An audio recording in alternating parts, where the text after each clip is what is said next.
High, আমি সাইনা। আর আজকে ছিল আমার একটা রিসেপশন ব্রাইড। তো রিসেপশন ব্রাইড না এঙ্গেজমেন্ট ব্রাইড আমি গুলিয়ে ফেলছিলাম। তো যাচ্ছি আজকে ব্রাইডের বাড়ি।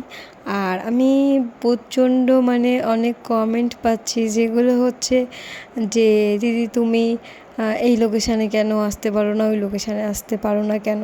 কারণটা এবার বলি, আমি যে একটা দিনে দুটো করে ব্রাইড নিই, বা একটা ব্রাইড একটা পার্টি মেকআপ থাকে। তো সেই কারণে যদি আরও একটা এক্সট্রা আমি কোনো মেকআপের বুকিংস নিই, তো তোমরা কী করো, টাইম মেনটেন করো না, যেটা একদম সত্যি। তো যে টাইমে বলি, যেই টাইমটা তোমরা বসবে, প্রত্যেকটা ব্রাইডের ক্ষেত্রে আমি দেখেছি খুব কম ব্রাইড টাইম মেনটেন করে। তো প্রত্যেকটা ব্রাইড 1 ঘন্টা 1.5 ঘন্টা করে লেট করায়, তো সেই হিসাবে অনেকটাই লেট হয়ে যায়। আর সেকেন্ড লোকেশানে যেতেও খুব প্রবলেম হয়ে যায় আমাদের। তো যারা চাচ্ছ একটা ব্রাইড থাকা সত্ত্বেও আমি তোমাদের বুকিংটা নেব, তারা কিন্তু অবশ্যই টাইম মেনটেন করো।